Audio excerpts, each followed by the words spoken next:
Fala pessoal, esse é o segundo episódio do Que Gol Podcast, apresentado por mim, Gabriel Farias. E aqui conectamos imprensa esportiva e torcedor pernambucano. Eu converso hoje com João Vitor Amorim, repórter da Rádio Jornal, com passagem pela TV e também presente nas redes sociais. Fala, João. Tudo bem, Gabriel? Tudo bem, Gera? Obrigado pelo convite. Gostei do nome do podcast. É um nome que me lembra um grande amigo, né, que tem uma grande história no rádio, que é o Roberto Queiroz. Faltou só o I, né? O E, né? Que seria o I, que gol. Pra gente ficar igualzinho ali ao Roberto. Mas é muito bom estar aqui pra falar de rádio, de jornalismo, de futebol. Muito bacana. E eu já te adianto que é mesmo homenagem ao Roberto Queiroz. Foi pensando nele, mas o que eu acho soa mais no nome do programa. Mas é homenagem ao grande Roberto, saudoso Roberto. João, como é que tu consegue ser tantas coisas assim no teu dia a dia? Uma rotina tão pegada? Eu acho que o mercado está pedindo isso hoje em dia, né? O mercado de jornalismo, enfim. Você não consegue ser só repórter hoje em dia. Você não consegue ser só apresentador. Você tem que estar nas mídias digitais, você tem que estar expandindo a sua atuação nas redes sociais, porque cada vez mais o ouvinte, né, o seguidor, ele está querendo participar mais da tua vida, participar mais do teu dia a dia, se comunicar. Eu acho que hoje a gente está deixando de ser mais repórter para ser mais comunicador. A forma de passar a notícia, a forma de informar está sendo diferente cada vez mais. Então, eu acho que essa proximidade com as pessoas é meio que obrigatória. Então, eu me esforço para tentar estar em todos esses mundos, né? Claro que a gente não pode estar toda hora, porque aí a gente vai querer ser tudo e não vai ser nada, né? Eu tento focar primeiro no meu trabalho principal, que é a reportagem. Então, todos os dias a gente tem lá uma missão de apurar informações de um determinado clube e eu tento focar nisso. Mas sempre que posso, estou lá preenchendo com essas mesmas informações, às vezes levando para a rede social, às vezes é necessário alguma entrada na TV, a gente também faz. Mas é isso, eu acho que essa modernidade aí do jornalismo pede que a gente não seja só uma função, né? Bacana, o mercado exige isso aí. Tá há quanto tempo nessa jornada de jornalismo? Eu acredito que 15 anos, algo próximo disso já. Já viu muita coisa, não foi? Ou mais, acho que até mais. 10 anos eu completo ano que vem na Rádio Jornal, mais 2 anos de CBN, mais 2 anos de clube. Então vamos para 14, mais 2 anos de Rádio Olinda. 16 anos. É chão, viu? É muito chão. Gera, eu vou pedir pra tu passar a primeira sonora agora. Bater um papo com o João. Repórteres do Scratch no gramado, girando o microfone da Jornal e da JC. Alô, João, alô, Antônio. E a final acaba em clima tranquilo, porque jogadores do Sport foram cumprimentados pelos jogadores do Náutico.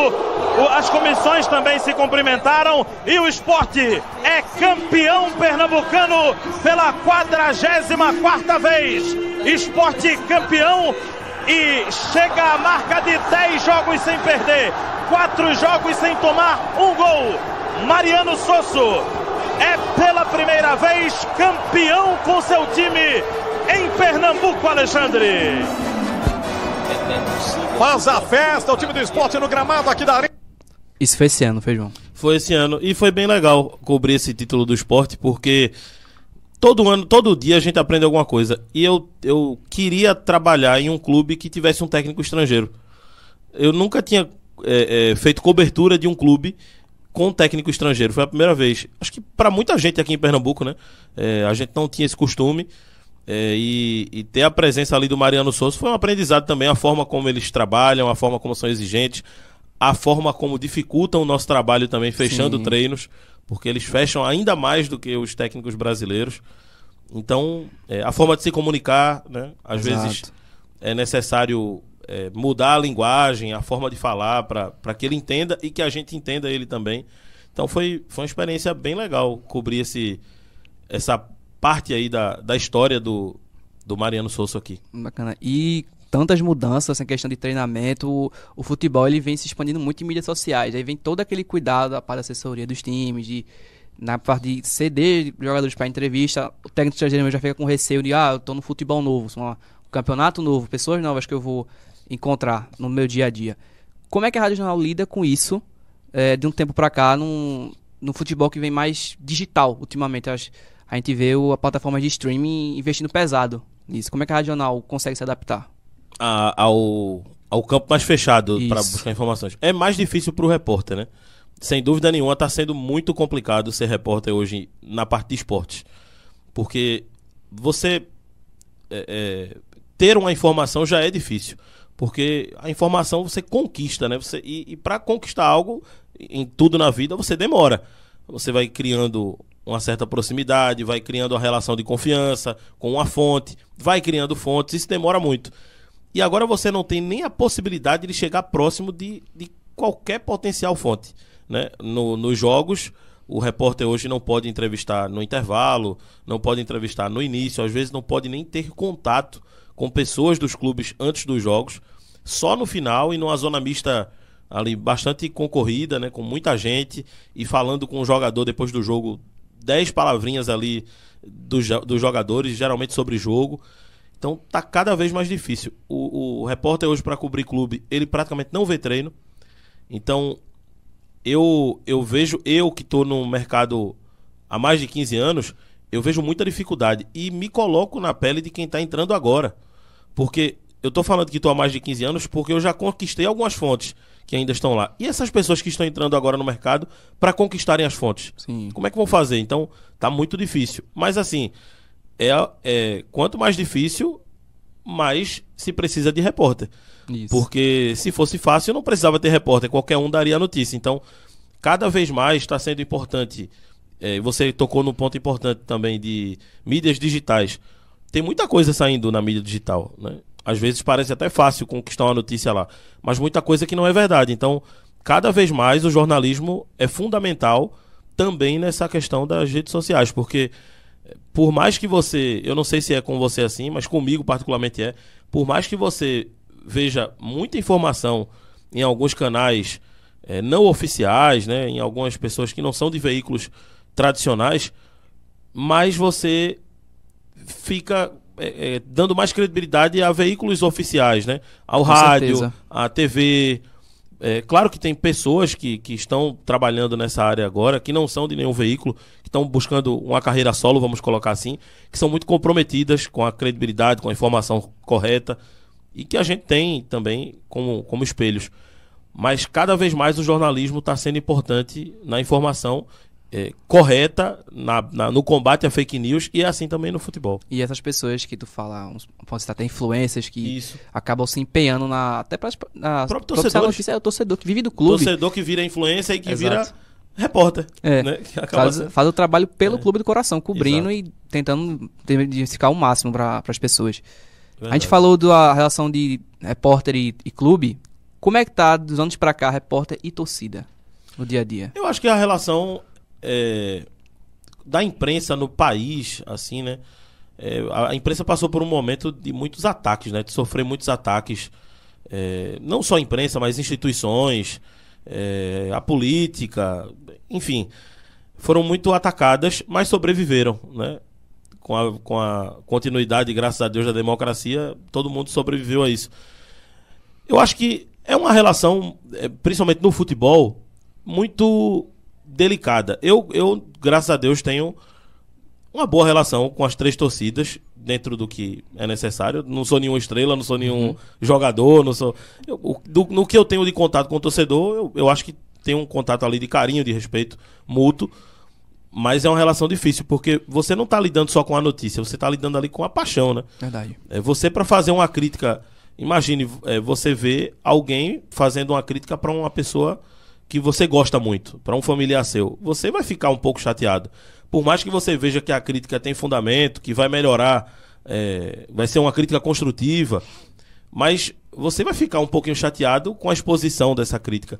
E o torcedor, ele trata o clube como uma pessoa da vida dele. Às vezes ele ama mais o clube do que um familiar, então... Gasta o que não tem para ver jogo, inclusive. Né? Então, realmente é complicado. Mas eu acho assim, falando a verdade, trazendo a informação correta, acho que o torcedor respeita. Ele no fundo entende, ele sabe que é nosso trabalho, é nosso papel. E não tem hoje... hoje eu acho que com essa questão da mídia digital, o torcedor está tendo também muito acesso à informação. Então, ele sabe quando o repórter está falando a verdade, quando quem está falando tem credibilidade, né? Então, acho que falar a verdade é tudo nessa relação. É o mais importante, inclusive. Já vou pedir para te soltar a segunda sonora agora, por favor. Subiu de forma dramática. Tinha que ser assim hoje. Matheus Carvalho colocou o Náutico na Série B. Thiago, acesso, subiu, Thiago. Pela vitória. Caralho. Uma noite mágica.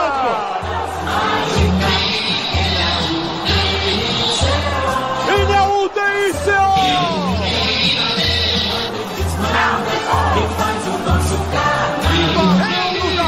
A torcida invade o estádio. Jogadores se misturam com a torcida, uma noite mágica. O Náutico voltou para casa de forma sensacional. O Náutico volta para casa para fazer isso, para fazer esse povo feliz, para fazer a comunidade alvirrubra sorrir. Uma noite fantástica, uma noite mágica, uma noite. Eu acho que o Haroldo narra bem o que foi o sentimento do torcedor nesse jogo. Verdade. Uma noite feliz e fantástica, João.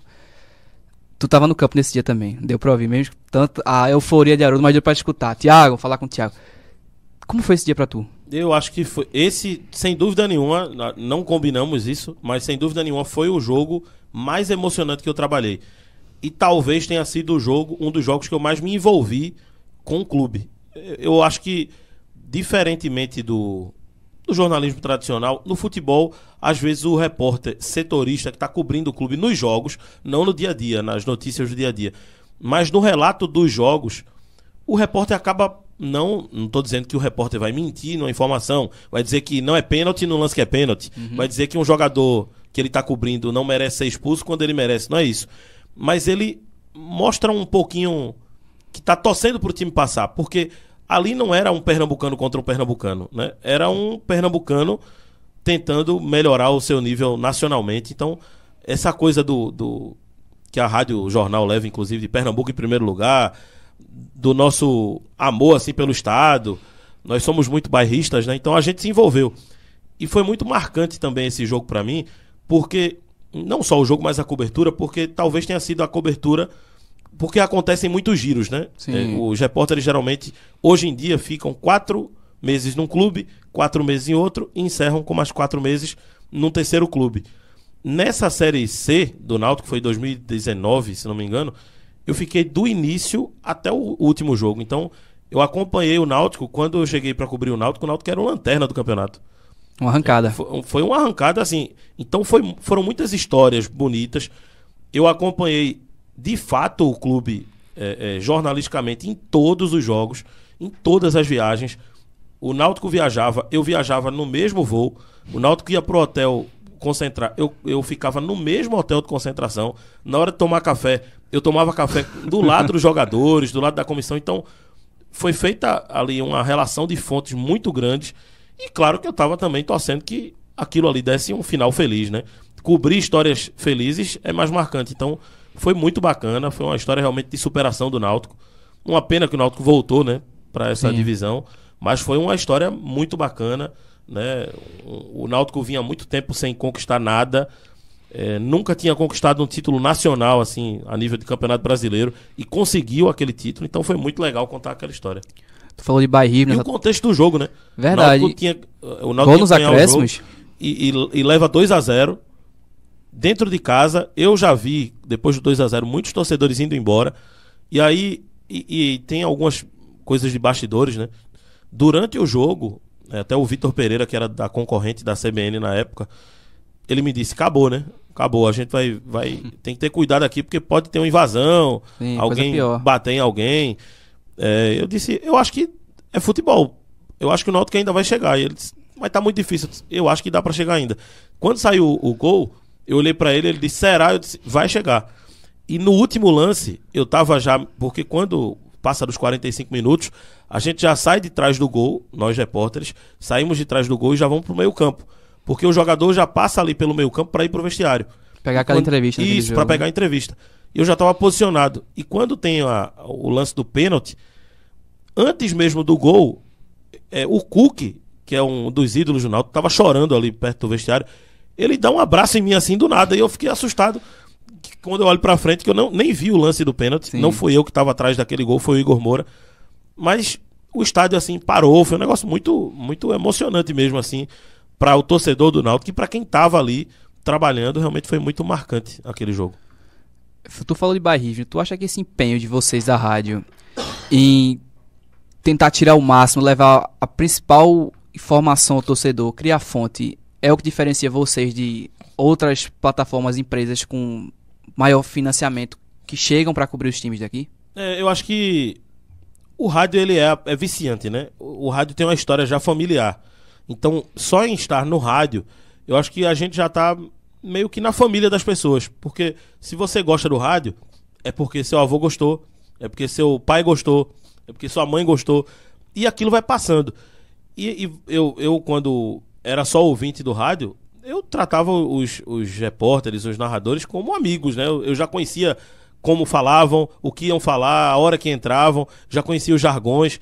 Então, eu acho que essa relação com a torcida, ela deixa a gente mais próximo.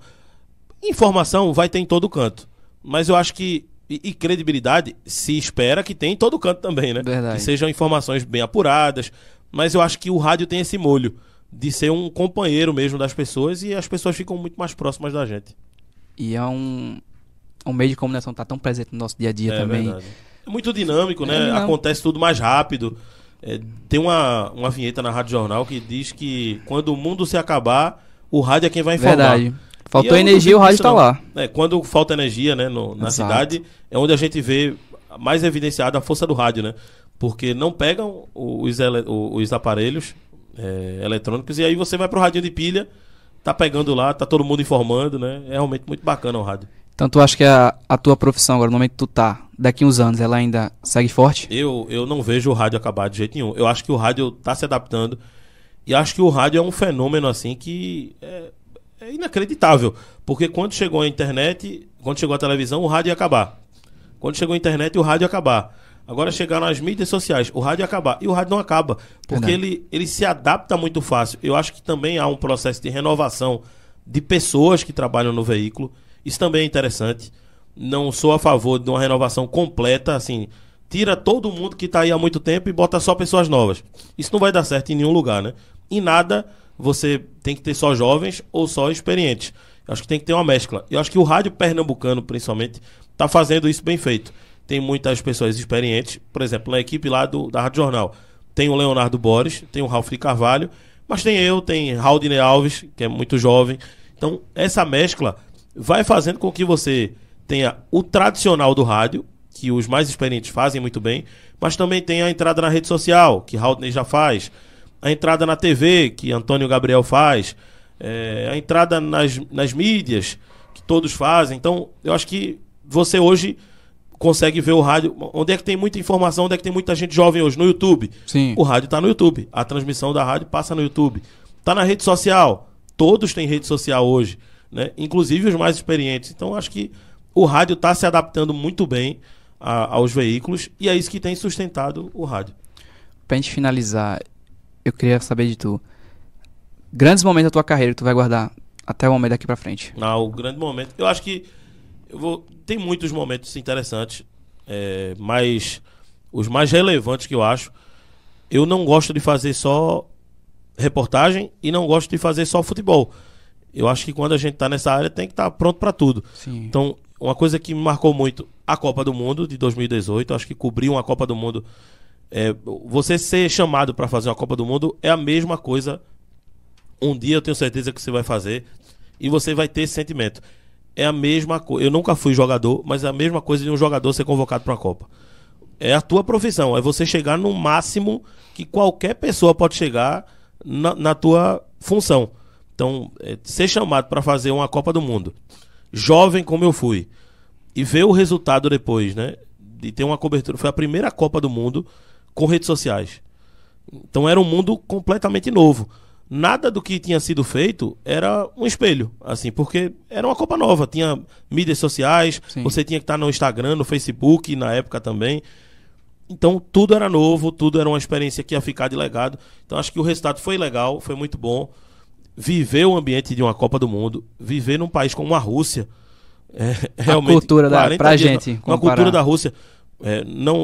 Eles não falam nem muito inglês, né? Eles falam o russo mesmo, então tá entendendo a língua deles, enfim, vivendo a cultura deles, e ver que aquilo ali também abriu caminhos, de uma certa forma, com toda a humildade do mundo, mas abriu caminho para depois, no Catar, o Antônio Gabriel ir também, um jovem, porque se você pegar a história da Rádio Jornal, isso não é uma crítica, mas é um fato, só iam os mais experientes, nunca ia um jovem.